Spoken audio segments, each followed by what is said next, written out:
안녕하세요, 공병호입니다. 영상으로라도 여러분들을 만나 뵙게 되어 얼마나 반가운지 모릅니다. 저와 함께 공부할 내용은 인터넷에 대한 내용과 홈페이지를 만드는 과정입니다. 어떻게 인터넷이라는 기술은 탄생했을까요? 그리고 월드와이드 웹이라는 브라우저와 HTML 기반의 인터넷은 어떻게 진화된 것인지, 지금 이 세상에는 굉장히 많은 홈페이지들이 있습니다. 그 중에서 우리는 기업과 공공기관, 단체의 홈페이지에 좀 더 집중해서 살펴보도록 할 것입니다. 그리고 잘 만든 홈페이지들을 보면서 어떻게 이렇게 이런 홈페이지들을 만드는지에 대해서 좀 구체적이고 실무적인 내용을 공부하게 될 것입니다. 홈페이지를 만드는 좀 구체적인 과정은 워드프레스라는 아주 대중적이고 아주 신기하며 아주 효율적인 오픈소스 프로그램을 통해서 만들 것입니다. 워드프레스라는 그런 프로그램에 대한 이야기는 별로 들어보지 못하셨죠? 우리가 네이버에서 블로그를 만들듯이 네이버에서 블로그를 만들 때 어떤 블로그를 만드는 프로그램을 우리가 사용하잖아요. 그런 것과 마찬가지로 워드프레스라고 하는 홈페이지를 만드는 프로그램이 있습니다. 우리는 어떤 프로그램 코딩에 대해서 소스를 다루는 내용에 대해서 구체적으로 알지 못하더라도 워드프레스를 통해서 우리가 간단하게 홈페이지를 만들 수가 있습니다. 하지만 홈페이지를 그냥 만드는 게 중요한 게 아니라 정말 필요한, 그러니까 광고와 PR을 위해서 정말 필요한 홈페이지를 만드는 과정을 배울 필요가 있습니다. 그렇기 때문에 이론적 내용과 실무적인 내용을 함께 공부하게 될 것입니다. 조금 어렵게 느껴질 수도 있겠지만 한 단계 한 단계 놀랍고 흥미로운 경험을 여러분들이 할 수 있을 것이고요. 그러면 먼저 우리는 인터넷이라는 기술이 어떻게 시작되고 발전되어 왔는지에 대해서 먼저 살펴보도록 하겠습니다. 인터넷이 만드는 연결과 커뮤니케이션의 기나긴 혁명. 제목이 좀 거창하기도 하고 좀 어렵기도 하죠. 저는 인터넷에 대해서 연결과 커뮤니케이션이라는 관점에서 항상 설명하고 있습니다. 인터넷은 컴퓨터와 컴퓨터가 서로 데이터를 주고받고 그러기 위해서는 연결이 되어 있어야 되겠죠. 인터넷의 발명은 사실 컴퓨터를 통해서 서로 데이터를 주고받는 데서 비롯됐습니다. 그런데 여기서 한 가지 궁금한 점이 있습니다. 인간 자체가 워낙 사람과 사람이 서로 연결돼서 서로 커뮤니케이션하는 존재가 아닐까요? 그런 의미에서 컴퓨터들이 데이터를 주고받는다는 것이 어떤 의미인지에 대해서 우리가 찬찬히 한번 생각을 해보도록 하겠습니다. 컴퓨터라는 기기는 특정한 한 사람이 발명했다기보다는 오랜 세월에 걸쳐서 몇백 년간의 과정을 통해서 개발되어 온 어떤 하나의 기기라고 볼 수가 있어요. 자, 그런데 우리가 지금 알고 있는 프로그램이 돌아가고 CPU가 작동하는 그러한 컴퓨터를 처음 만든 사람은 폰 노이만이라는 분이에요. 근데 이분이 만든 컴퓨터를 우리는 ENIAC이라고 이야기를 하고 있습니다. 그러면 ENIAC은 그 이전에 만들어왔던 컴퓨터랑 어떠한 점에서 차이가 있을까요? 이런 점들이 오늘 좀 우리가 살펴봐야 될 내용이라고 볼 수 있습니다. 그리고 인터넷의 아버지라고 부르는 리클라이더. 왜 리클라이더는 시분할 시스템이라는 것을 개발을 했는데 이를 통해서 인터넷의 아버지라는 이름을 받게 됐을까요? 그리고 인터넷을 설명할 때 항상 빠지지 않고 등장하는 이야기 TCP/IP. TCP/IP는 인터넷에서 어떤 역할을 하는지 이런 점들에 대해서 오늘 살펴보도록 하겠습니다. 먼저 인터넷이 처음 탄생하게 되는 과정에 대해서 살펴보도록 하겠습니다. 제가 이렇게 설명할 때 굉장히 많은 텍스트를 보여주면서 하고 있죠. 너무 영상 강의에서 너무 많은 텍스트를 보여준다라는 의견도 있으시지만 이렇게 텍스트가 많아야 저도 설명하기 편하기 때문에 오랫동안 제가 학생들과 공부하던 습관이 이어지는 거니까 여러분들은 이 파워포인트의 그 내용을 다 일일이 읽지 마시고 읽지 않으시더라도 제가 이야기하는 내용을 중심으로 자세히 들으시다 보면 차분차분 이해가 될 것입니다. 사실 인터넷이라는 어떤 기술의 탄생은 전 세계에 있는 인류를 모두 연결해주는 아주 역사적인 그런 기술이라고 볼 수가 있죠. 인간은 몸짓이나 그림, 북소리와 말, 문자와 책, 신문과 텔레비전, 뭐 이러한 아주 다양한 방식을 통해서 자신의 메시지를 다른 사람들한테 전해주는, 즉 커뮤니케이션을 위해서 굉장히 많은 노력을 해왔죠. 지금은 전 세계 지구상의 인류는 수십억 명에 이른다고 이야기를 하고 있죠. 이들은 서로 연결되어 있습니다. 과거에는 그냥 오프라인에서의 관계를 통해서 연결되어 있지만, 그리고 어쩌다가 전화라는 걸 통해서 연결되어 있지만, 지금은 인터넷을 통해서 전 세계 사람들이 다 연결되어 있습니다. 사실을 미국에 한 번도 가보지 않은 사람이 트럼프가 오늘 아침에 무슨 얘기를 했는지를 알고, 뭐 이런 얘기들, 그다음에 인터넷에 어떤 괴담이 떠돌고 어떠한 어떤 문제제기가 떠돌고 있고 어떠한 흥미로운 영상을 사람들이 보고 있는지, 이런 것들을 우리는 수시로 알 수가 있죠. 이렇게 전 세계의 사람들이 이렇게 하나로 연결된 것은 사실은 인터넷이라고 하는 기술 때문이라고 볼 수가 있는데요. 그러면 인터넷은 처음부터 어떠한 기술을 통해서 만들어졌을까요? 인터넷의 시작은 컴퓨터라는 기계의 개발로부터 시작되었습니다. 인류는 고대 중세 근대에 이르기까지 수학적 계산을 계속 해야만 했어요. 여러 가지 이유가 있었겠죠. 뭐 장사를 하거나 물건을 사고 팔거나 아니면 무역을 하거나 아니면 뭐 이런 기업을 운영하거나 뭐 이러한 과정을 통해서 사람들은 끝없이 계산을 해야 되는 어떤 그런 상황에 직면할 수밖에 없습니다. 그래서 계산을 자동적으로 해주는 그러한 기계, 그런 것으로서 컴퓨터가 원초적으로 개발되어 왔어요. 일종의 계산기라고 볼 수 있죠. 그런 면에서 컴퓨터를 계산기라고 이야기를 하는 사람도 있어요. 근데 어떤 계산기냐? 자동으로 계산을 해주고, 또는 필요에 따라서는 어떠한 특정 목적화해서 이런 컴퓨터가 작동을 하게 돼 있죠. 이런 화면에서 보시다시피 처음에 개발된 컴퓨터는 저렇게 커다란 어떤 단추나 스위치로 이루어진 그런 장치였다고 보시면 될 것 같아요. 지금과 다른 것이 있다면 모니터가 없죠. 키보드 비슷하게 보이는 것들이 있지만 모니터가 없고 마우스도 존재하지 않았습니다. 그렇죠? 그다음에 무엇인가 출력되어 있는 종이도 보이죠? 그런데 어느 순간부터 이 컴퓨터와 컴퓨터가 서로 데이터를 주고받는 그런 필요성이 생기게 됐어요. 이것은 학술 연구를 위해서 또는 기술 개발을 위해서도 원격지에서 굉장히 멀리 떨어져 있는 곳에서도 컴퓨터를 통해서 서로 데이터들을 주고받으면서 협업을 해야 될 필요성이 생겼던 거죠. 그래서 데이터를 주고받는, 컴퓨터와 컴퓨터가 데이터를 주고받는 기술이 1969년에 인터넷 네트워크라는 이름으로 출현하게 되었습니다. 이것이 인터넷의 시작이라고 보시면 될 것 같아요. 자, 그러면 그 이전에 컴퓨터와 컴퓨터가 서로 데이터를 주고받는다고 이야기를 했는데, 그렇다면 컴퓨터가 그 당시에 지금과 같은 컴퓨터의 일을 하고 있지는 않았어요. 컴퓨터는 굉장히 오랜 세월 계산이라는 어떤 그런 필요성에 부합되는 그런 역할을 해왔죠.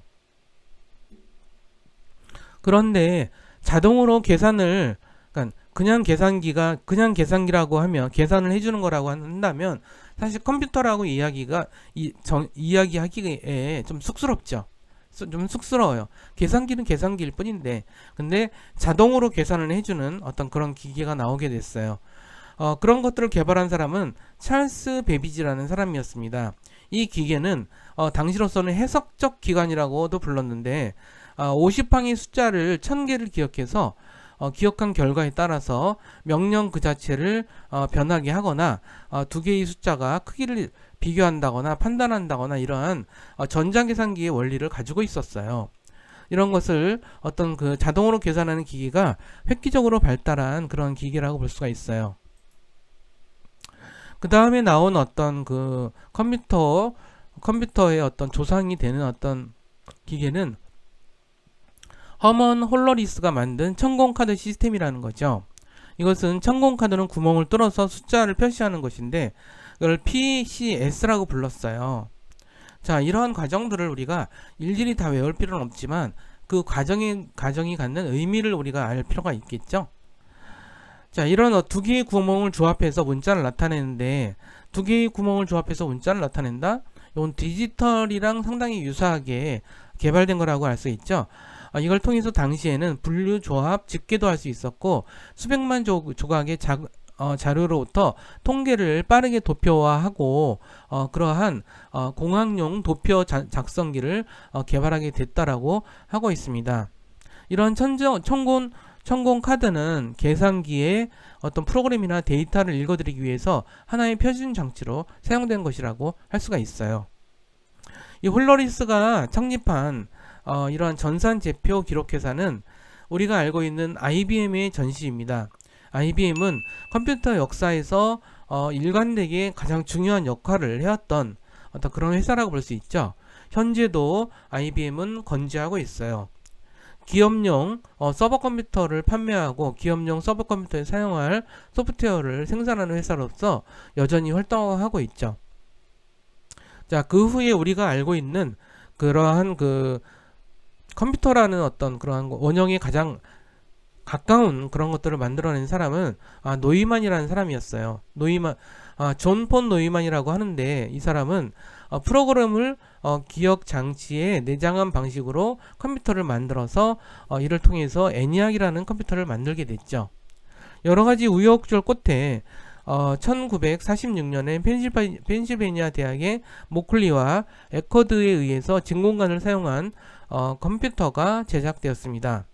근데 갑자기 진공관이 나오네요. 그쵸? 자, 진공관은 어떤 부호를 전달하고 계산하는 데 사용한 어떤 그런 도구라고, 컴퓨터에 되게 중요한 도구라고 볼 수가 있고요. 지금은 이 진공관을 사용하고 있진 않아요. 지금은 반도체를 사용하고 있죠. 그래서 반도체가 이 일을 대신하면서 전에는 할 수 없었던 어마어마한 일을 많이 하게 됐고, 결국은 스마트폰으로까지 이어지는 셈이라고 볼 수가 있습니다.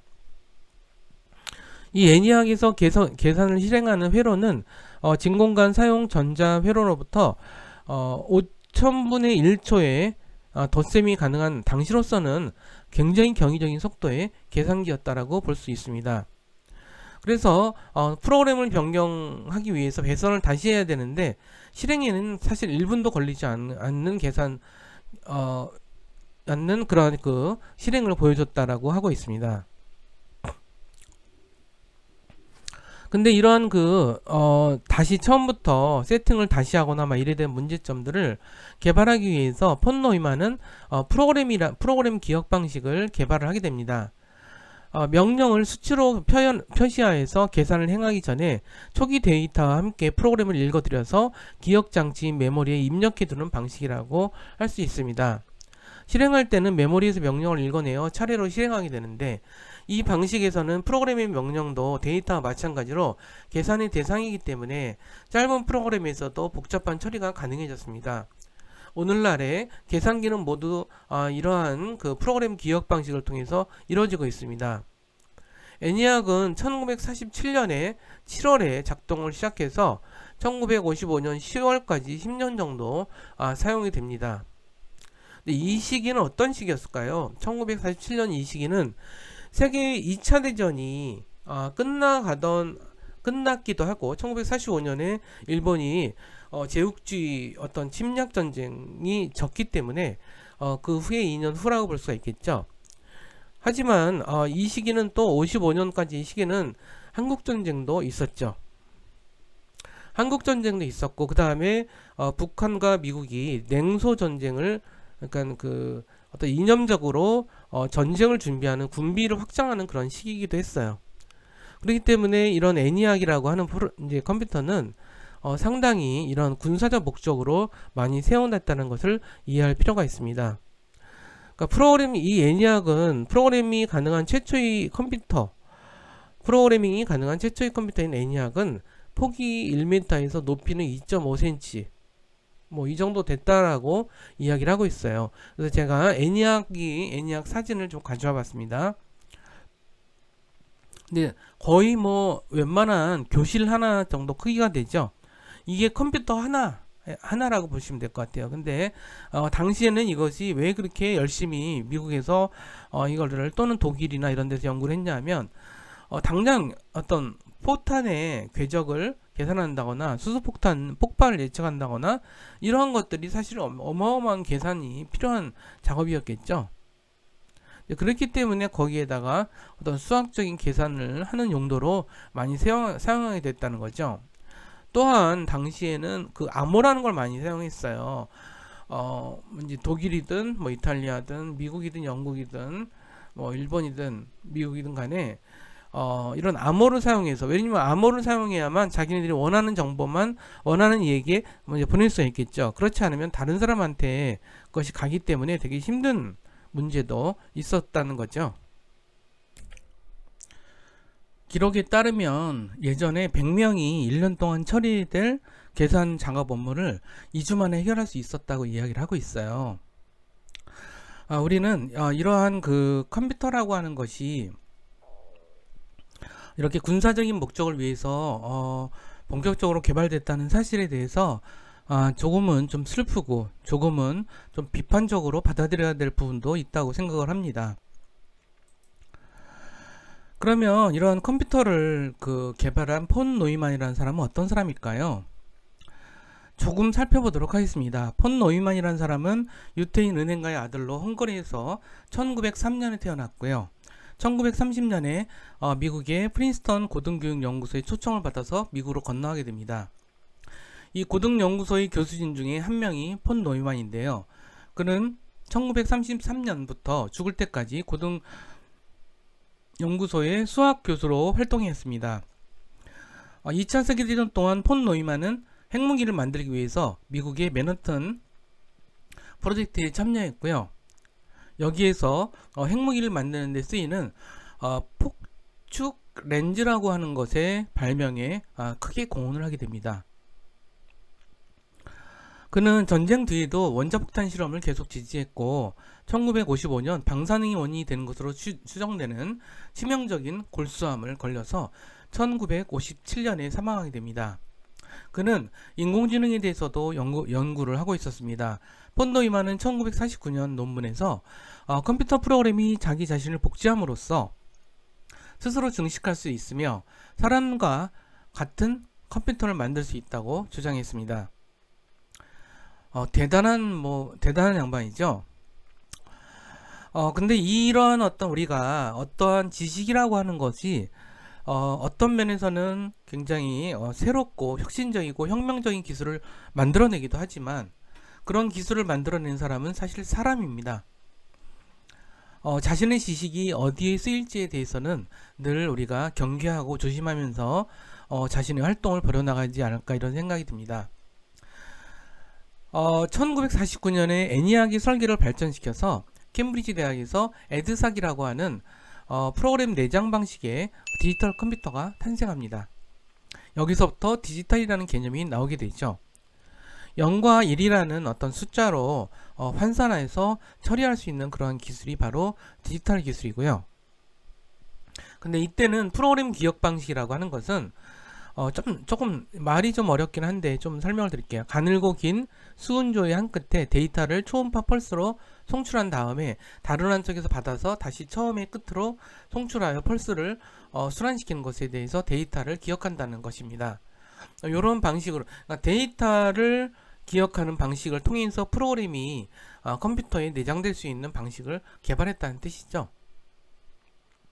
에드삭에서는 프로그램을 작성하기 쉽게 하는 연구가 이루어져서 명령이라는 것이 만들어져요. 우리가 프로그램 코딩이라고 말하는 것은 사실은 어떤 의미냐면 프로그램 코딩이라는 것은 우리가 컴퓨터는 기계잖아요.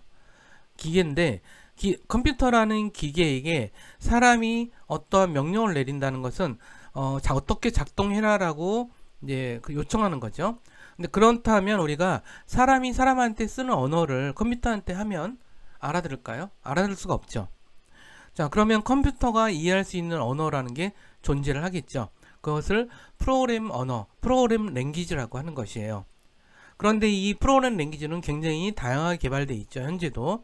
근데 이런 것들이 결국은 인간도 알아볼 수 있고 그 다음에 기기도 알아볼 수 있는 그 접점의 프로그래밍 언어가 계속 개발된다라고 생각하시면 될 것 같아요.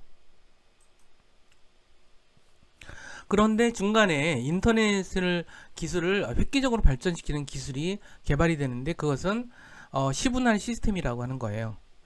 자, 컴퓨터가 처리하는 데이터가 아주 다양하고 방대해지다 보면 한 대의 컴퓨터가 이러한 데이터를 다 처리할 수가 없어요.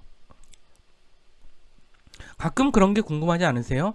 우리나라에서도 네이버라는 어떤 그 포털 사이트는 뭐 거의 뭐 1000만 명, 2000만 명이 사용을 하고 있잖아요. 그죠? 아마 동시 접속자만 보더라도 몇천 명에서 몇몇 명이 동시에 어떤 요구를 할 경우가 많을 것 같아요. 요구라는 것은 뭐 검색을 한다거나 사용을 한다거나. 그런데 그런 것들을 어떻게 다 처리할 수 있을까? 그것은 뭐냐면 시간을 아주 잘게 쪼개서 그걸 사용할 수 있는 그 명령어를 처리할 수 있는 그런 기술들, 그것을 시분할 시스템이라고 이야기를 해요. 이걸 좀 깊이 들어가면은 굉장히 복잡하긴 한데 이렇게만 생각하시면 될 것 같아요. 예를 들어 수백만 명이 네이버에다가 어떠한 그 정보를 요청할 때 그 수백만 명이 요청하더라도 아주 세밀하게는 그 시간차가 있을 거 아니에요. 그런 것들을 다 잘게 쪼개서 처리할 수 있는 기술. 사실은 이게 가능했기 때문에 인터넷이라는 기술이 가능했다라고 볼 수도 있는 것 같아요. 그래서 이런 시분할 시스템을 미국의 리클라이더 박사가 개발함으로써 인터넷을 위한 아주 현실적인 어떤 그런 기술적인 가능성이 열리게 됐습니다. 그래서 리클라이더를 인터넷의 아버지라고 부릅니다. 인터넷의 아버지라고 있다면 그러면 인터넷의 어머니도 있을까요? 어머니라고 불리는 사람은 아직까지는 없는 것 같아요. 되게 썰렁한 이야기를 잠깐 했습니다. 자, 그래서 그 다음번에 이제 그 인터넷 기술이 본격적으로 발달을 하는데 이러한 리클라이더가 개발한 시분할 시스템에 기반한 것과 은하계 컴퓨터 네트워크라고 하는 그런 이론이 있었어요. 근데 이런 이론에 의해서 아르파넷이라는 미국 국방부 산하의 고등연구계획부에서 아르파넷이라고 하는 시스템을 구축하게 됩니다. 근데 왜 국방부에서 이런 걸 하고 싶어 했을까요? 국방부, 당시는 미국과 소련이 언제 세계대전이 쳐들지 모르는 묘한 상황이었기 때문에, 뭐죠? 이제 이러한 어떤, 기존의 전화국처럼 중앙 집권적으로 이제 통신을 하는 그런 방식이 위험하다는 생각 때문에 이렇게 PC와 PC가 연결돼서 자생적으로 또는 이렇게 연결되는 그런 시스템을 연구를 했는데 그 과정에 나온 것이 아르파넷 시스템이라고 보시면 될 것 같아요. 아르파넷은 컴퓨터를 직접 연결하는 회선 교환 방식 대신에 기간 통신망을 구축해서 여기에 연결된 컴퓨터끼리 서로들 자유롭게 데이터를 주고받는 방식. 그러니까 중앙 집권적이지 않고 평등하고 이렇게 좀 동료적인 그런 네트워크 방식이라고 이야기를 했어요. 그런데 여기에서 하나의 문제가 생기게 됐어요. 컴퓨터가 연결하다 보면 그럼 컴퓨터가 한 종류가 아니겠죠. 굉장히 다양한 컴퓨터들이 그럼 어떻게 서로 데이터를 주고받을 수 있을까요? 그래서 TCP/IP라는 프로토콜을 주고받는 컴퓨터 네트워크가 생겨나게 돼요. 자, TCP/IP라고 하는 것은 이제 인터넷에 대해서 좀 자세히 공부하지 않은 분들은 좀 약간 어려운 이야기일 수 있어요. 근데 제가 다시 예를 들어서 설명하면 이런 얘기로 설명할 수 있을 것 같아요. 예를 들어서 우리가 프랑스 사람과 대화를 한다라고 할 때 이건 이제 프랑스 사람을 하나의 종류의 컴퓨터고 한국 사람을 한 종류의 컴퓨터라고 볼 때 서로 다른 종류의 컴퓨터죠. 프랑스 사람들은 프랑스어를 쓸 거고 한국 사람들은 한국어를 쓸 거예요. 자, 그러면 이것이 서로 이야기를 주고받는 게 불가능하죠. 그래서 어떤 방법을 쓰죠? 뭐 영어를 통해서, 그러니까 한국 사람들이 영어를 좀 하는 편이고 프랑스 사람들도 영어를 좀 하는 편이면 중간에 그러면 우리 영어를 통해서 소통합시다. 뭐 이렇게 이야기할 수 있겠죠. 그런 식으로 우리가 컴퓨터와 컴퓨터가 이게 종류나 이런 거 상관없이 우리가 이제 쓸 수 있는 그런 프로토콜, 이것이 바로 TCP/IP다라는 거죠.